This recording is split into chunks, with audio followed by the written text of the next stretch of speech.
Driver বলতেছে, হুজুর আমি তো গাড়ি টানতে পারতেছি না, মনে হচ্ছে আমার গাড়ির পাশে কে যেন বসা, আমার পাশের সিটে, অথচ পিছনে আমি বসা, লক্ষ্মীপুর থেকে মাহফিল করে আসতেছি। গাড়িটা বাড়িতে এসে রাখা হয়েছে, রাখার পরে আমার দারোয়ান বলতেছে যে হুজুর রাত্রিবেলায় আমি দেখলাম যে পর্দা দিয়ে গাড়ি ঢাকা। আসলে তো গাড়ির পর্দা দিয়ে ঢাকা হয় নাই, গাড়িতে ছিল খোলা।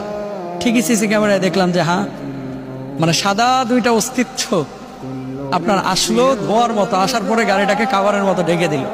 আবার কতক্ষণ পরে তারা দৌড়া ঝাঁপ করে ওই কাভারের মতো ওইটাকে উঠিয়ে নিয়ে চলে গেল। সিসি ক্যামেরায় দেখা গেল। ভূত বলে ইসলামে কিছু নাই, কিন্তু জিন বলে আছে। জিন যদি কেউ অস্বীকার করে তার ইমান থাকবে না। গ্রাম অঞ্চলে কি ভূত থাকে না, জিন থাকে না? ভূত থাকে না, জিন থাকে। যেখানে চর্বির গন্ধ যত বেশি থাকবে সেখানে জিনের উৎপাত তত বেশি বেড়ে যাবে।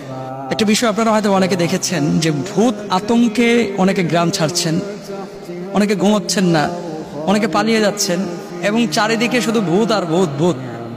এই বিষয়টা নিয়ে আসলে যদি কিছু বলতেন। দেখেন, খুব ইম্পর্টেন্ট একটা বিষয় আপনাদেরকে বলি। ইসলামে ভূত বলে কোনো শব্দ নাই, শব্দ আছে জিন। অল জান্না খলাকনাহু মিন ক্বাবলু মিন নারিস সামুম। জিনকে আল্লাহ সুবহানাহু ওয়া তাআলা তৈরি করেছেন কি থেকে জানেন? আপনারা যখন মোমবাতি জ্বালান, যখন ম্যাচের কাঠি জ্বালান, অথবা কুপি বাতি জ্বালান, হারিকেন দেখেছেন অনেকে হয়তোবা, যখন আগুনটা জ্বালান, আগুন জ্বালানোর পরে যখন দাও দাও করে আগুন জ্বলে, আগুনের উপরে দেখবেন যেখান থেকে ধোঁয়া ওঠে, এই ধোঁয়ার ঠিক নিচে এবং আগুনের মাঝখানে সাদা একটা আবরণ দেখা যায়। এটাও কিন্তু মারাত্মক গরম। সাদা এই অংশ থেকে জিনকে আল্লাহ সুবহানাহু ওয়া তাআলা তৈরি করেছেন। এখন আসেন, ভূত আতঙ্কে গ্রামবাসী পালিয়ে যাচ্ছেন, চলে যাচ্ছেন। ভূত বলে ইসলামে কিছু নাই, কিন্তু জিন বলে আছে। জিন যদি কেউ অস্বীকার করে তার ইমান থাকবে না। গ্রাম অঞ্চলে কি ভূত থাকে না, জিন থাকে না? ভূত থাকে না, জিন থাকে। গ্রাম অঞ্চলে কি পরী থাকে না? পরী বলে কোনো শব্দ নাই। হয় পুরুষ অথবা নারী, জিন আছে। কেউ পুরুষের বেশ ধারণ করে, কেউ নারীর বেশ ধারণ করে। এবং মানুষের যেমন হিসাব কিতাব কিয়ামতের ময়দানে হবে, জিনদেরও হবে। এখন গ্রামের মধ্যে জিন থাকতে পারে কিনা, জিনের আবাসস্থলটা কি, আপনাকে এটা বুঝতে হবে আগে। আমি অনেকদিন আগে ইউটিউবে হয়তো থাকতে পারে আলোচনা করেছিলাম যে জিনরা আসলে কোথায় থাকে, কি খায়। জিনরা মূলত থাকে উপত্যকায়, জিনরা থাকে হচ্ছে বন জঙ্গলে, জিনরা থাকে হচ্ছে এমন এলাকায়, দেখবেন ওই যে আপনারা গ্রামগঞ্জে আগে বড়শি দিয়ে মাছ ধরতেন, নিচে বড় বড় কিন্তু ঘাস হতো, ওই যে আপনার শোল মাছ, তারপরে ছোট ছোট এরকম মাছ ঘাসের ওপর দিয়ে চলতো, আর নিচে বড়শি ফেললে মাছে যে বড়শিটা টুকা মারতেছে এটা দেখা যেত। মানে খুব গভীর পানিও না, আবার খুব কম পানিও না, মাঝামাঝি লেভেলের পানি। এখানে ঘাস আছে এবং এখানে জঙ্গল আছে। এই ধরনের জলাশয়গুলো হচ্ছে জিনের আবাসস্থল, মানে আদর্শ আবাসস্থল। 3 নাম্বার। 2 নাম্বার আরেকটা আবাস, যেখানে চর্বি, যেখানে হাড্ডি জাতীয় খাবার খুব বেশি পড়ে থাকে, এই জায়গাগুলোতে জিনেরা থাকতে পছন্দ করে। আপনাদেরকে একটা কথা বলি, খবরদার। অনেকে গরুর গোশত মুজ ভিজে খায়, খাওয়ার পরে হাতের চর্বিটা নিয়ে যায় গামছায় মোছে, বউ আবার এই গামছা নিয়ে যায় ঠিক ওই বেডরুমের কোনাতে ওই বিছানার সাথে ঝোলায় রাখে। এটা করবেন না। চর্বির গন্ধ জিনদের কাছে খুবই পছন্দের। এটা আমার কথা না, মুহাদ্দিসিনদের কথা। যেখানে চর্বির গন্ধ যত বেশি থাকবে সেখানে জিনের উৎপাত তত বেশি বেড়ে যাবে।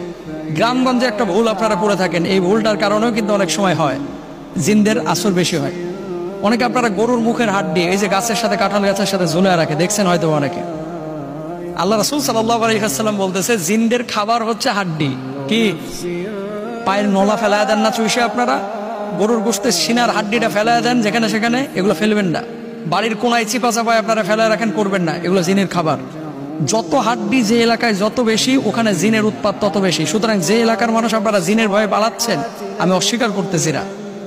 জিনের পেদানি যারা খায় নাই তারা বুঝবে না, বলবে যে এটা আবার কি হুজুর, কি কয় না কয়।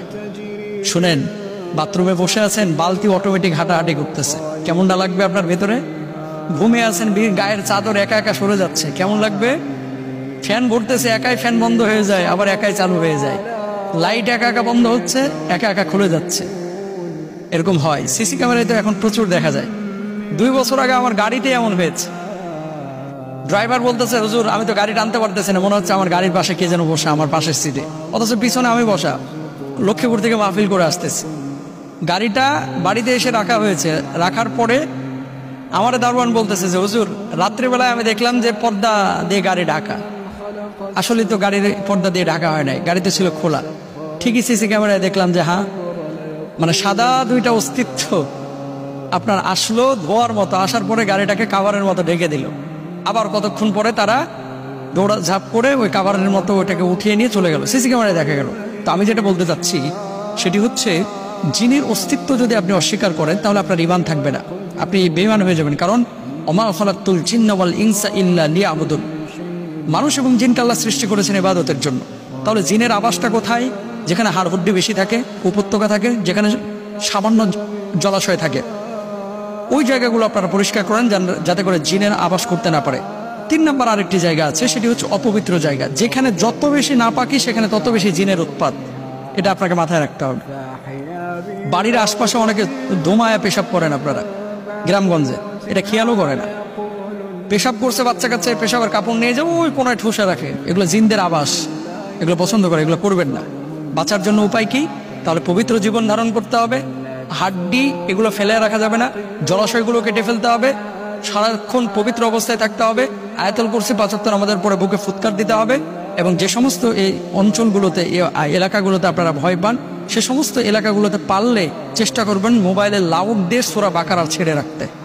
যেখানে জিনের উৎপাত বেশি ওখানে লাউড দিয়ে সূরা বাকারাটা ছেড়ে রাখেন। আপনি তো পড়তে পারবেন না, প্রতিদিন 2.5 পারা তেলাওয়াত করা সম্ভব না, যদি পারেন নিজে পড়েন, নাহলে সূরা বাকারা জোরে করে ছাড়া রাখেন। ইনশাআল্লাহ তাআলা এই ধরনের জিন, ভূত, পরী, পেতনি কিচ্ছু থাকবে না। আর যারা এই যে আমাদের কাছে অনেকে প্রশ্ন করে, হুজুর পরী বিয়ে করার কোনো আমল আছে কিনা, এরকম প্রশ্নও কিন্তু অনেকে করে। শোনেন, এগুলো হচ্ছে কাল্পনিক বিষয়। যারা এরকম গল্প উপন্যাসে পড়ে পরীকে বিয়ে করার জন্য অস্থির হয়ে আছেন, এটা সম্ভব না।